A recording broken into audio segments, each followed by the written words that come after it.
是第一次来这个地方因为我们不是很会讲那个中文，我们是因为我是从那个美国来的，他也是美国人。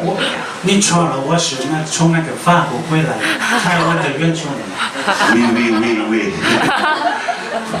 为什么说我们是那个美国人？因为我们是那个阿美族，所以是美国人。不知道是谁发明的。回来了，再讲下去就没意思了。很开心啊，久违了我们的名店。我们是巴西瓦里，然后今天有2个时段第一个是我巴西瓦里为大家唱自己的歌曲，听起来好像都是老歌因为最近在制作一张新的专辑，就是我左边盘路的新专辑将会今年问世，拍手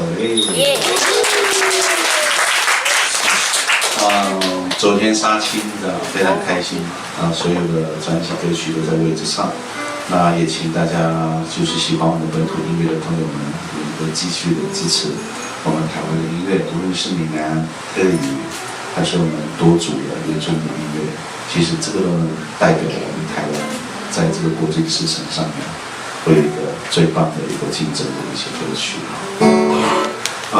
因为我们接下来后面也要到国外去演出这样子，我们要去迷死那些外国人。然后我英文很好我就是刚刚这样讲英文的，谁听得懂？很开心，对，今天看到很多生面孔那我相信绝对不是我的粉丝，对，全部都是阿木的话，我很嫉妒，你小心。没关系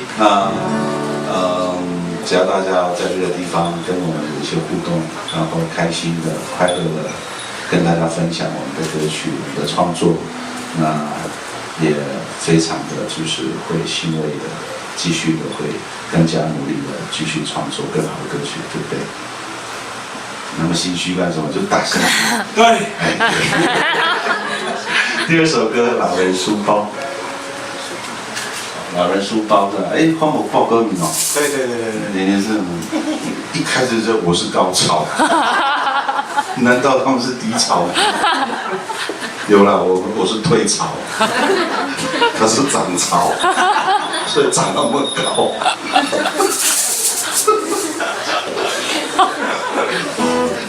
对不起，失态了。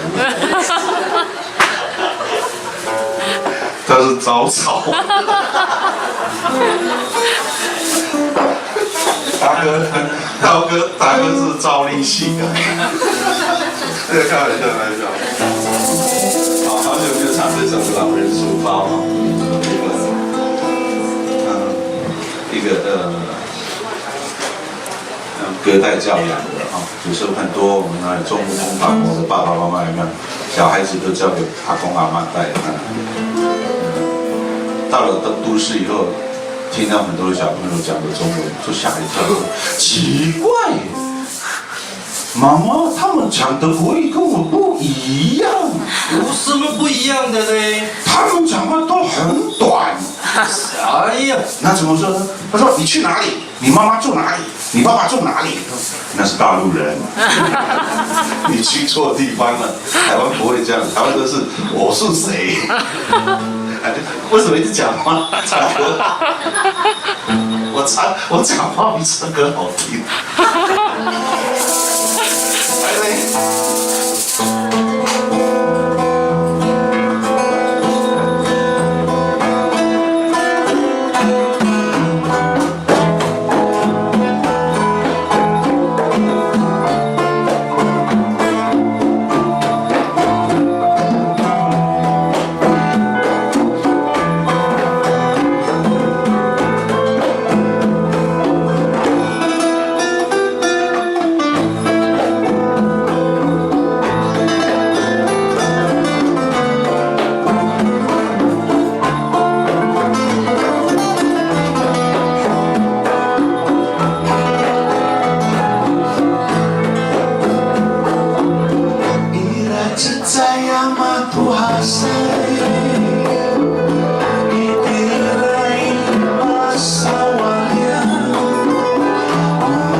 起，阿夫。